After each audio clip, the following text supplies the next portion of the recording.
maliwanag. Medyo maliwanag na nga, dapat mas maaga pa para mas maganda. Kaso nga lang, medyo lumalamig na yung tubig, kaya hindi tayo masyadong maagang-maaga na na-dive. So, doon tayo pupunta.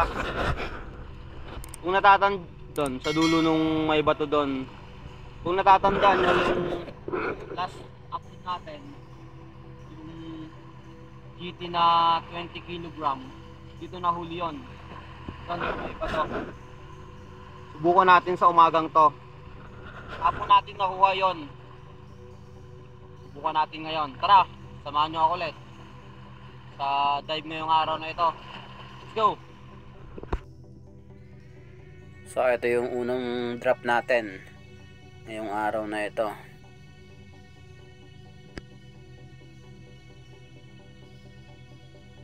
So shoutout nga pala kay Dep City SF. Maraming salamat po. So bago tayo dive sa malalim, nag-warm up muna tayo sa mababaw na area para hindi mapuwersa yung tenga natin or hindi mabingi tayo. So dito may isang pawikan na curious sa atin pagkapwesto kag natin sa batuhan.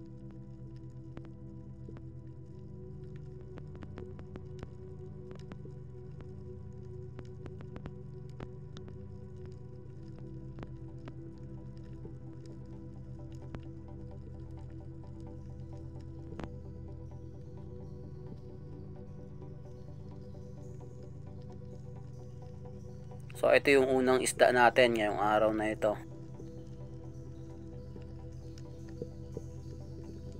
Isang midnight snapper.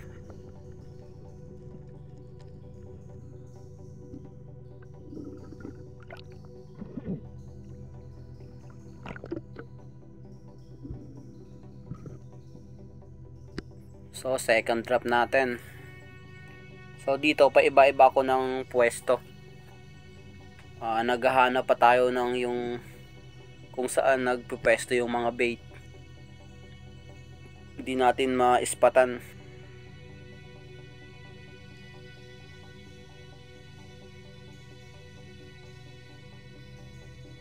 So ito yung pangalawang isda natin ngayong araw na ito.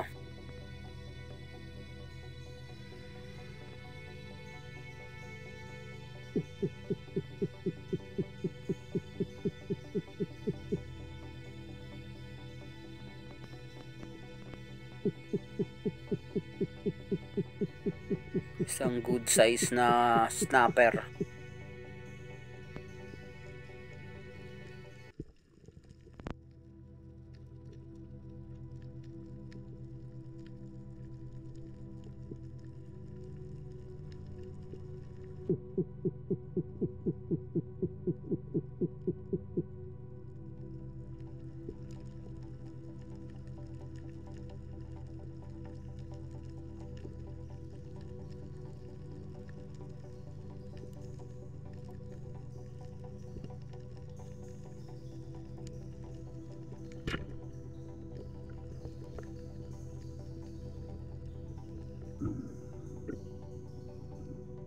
So ito, ayungin kung tawagin dito sa amin to. So pa-comment naman sa inyo kung anong tawag dito. So third drop natin ngayong araw na ito.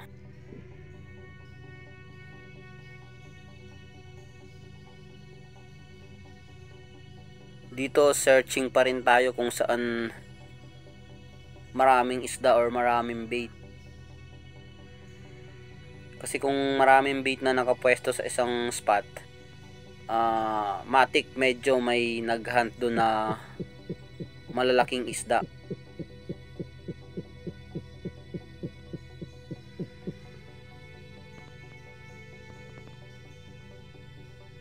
So dito masid-masid lang muna kung anong meron dito.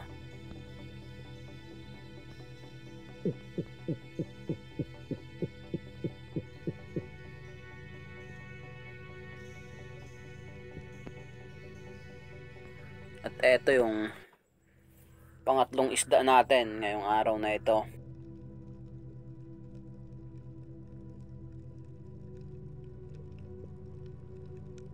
Isang midnight snapper.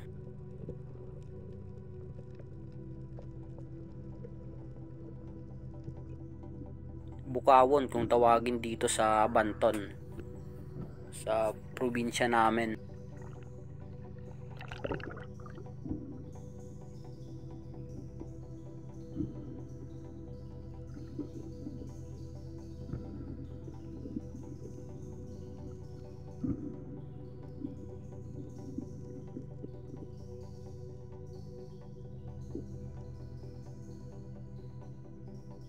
So another dive tayo.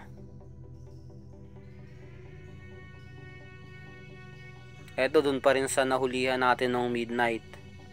Nagbabaka sakali tayong meron pang lalapit sa atin dito.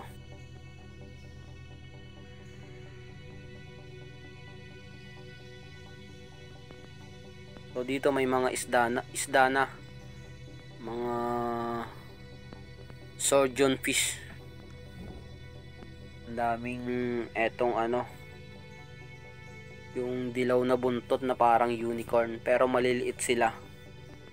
Ang tawag dito sa amin na ito, pali.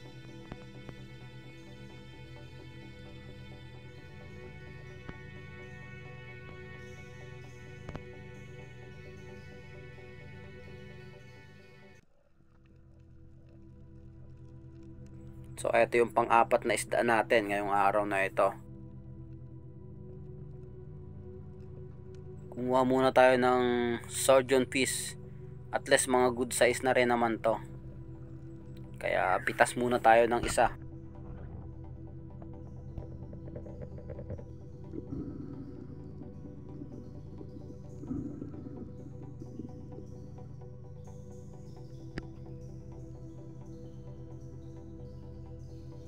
Another dive tayo.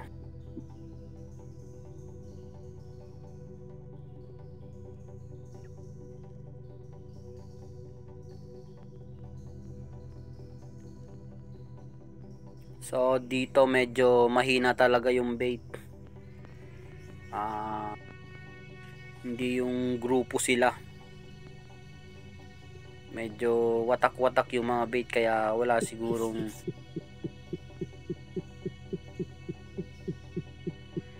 malalaki.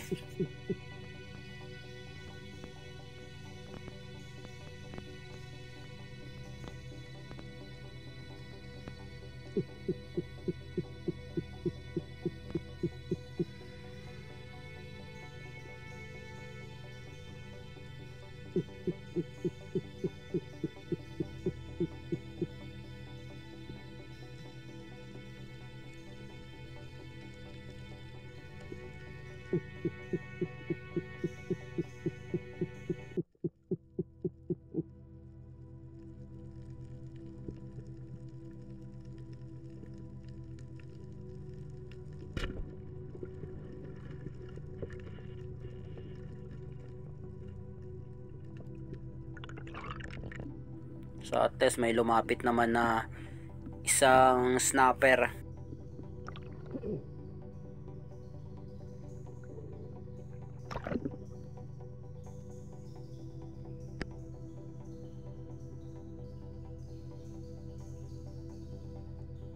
So another dive tayo. Medyo matagal na rin tayo nagda-dive.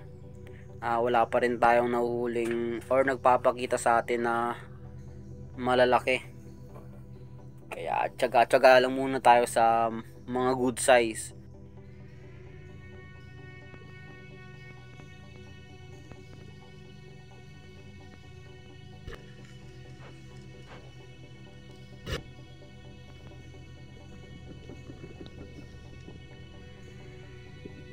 So dito buti na lang may lumapit sa atin na isang bluefin trevally.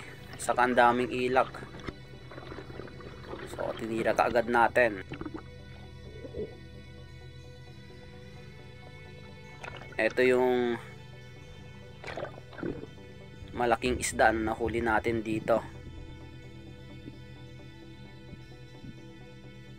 So ito na yung last dive natin ngayong araw na ito. So medyo mga halos 3 hours na din tayong nagda-dive. Kaya medyo pagod na rin. So nagbabaka sakali pa rin tayo na may magpakita na malaki.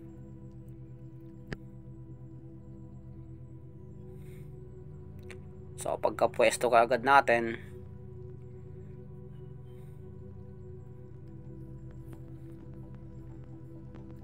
at eto nga, dalawang giant trevally ang lumapit sa atin. So piliin natin itong nauna.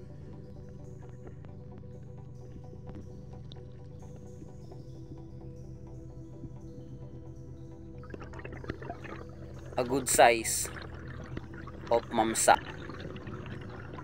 giant trevally.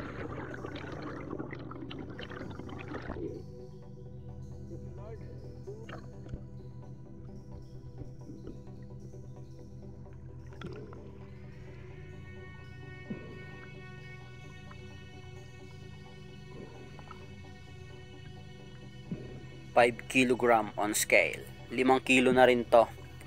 Kaya goods na rin, nadagdagan yung mga huli nating mga maliliit na isda. Ito yung mga huli natin ngayong araw na ito.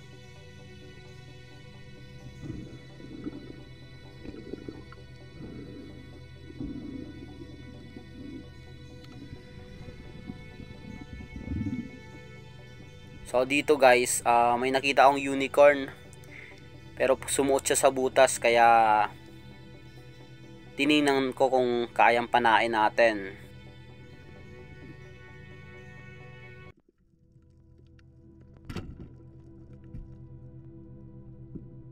So kaya naman, nakita natin. At dito na akala ko makukuha ko agad. Pero nagsiksik pala siya sa butas, kaya medyo natagalan ako dito sa pagkuha sa kanya. At least medyo mababaw na rin to, halos 3 di pa lang yung lalim. So eto, pandagdag sa huli natin, isang unicorn, 2 kilogram on scale. Ayos na rin. May isa pang nagpahabol sa atin.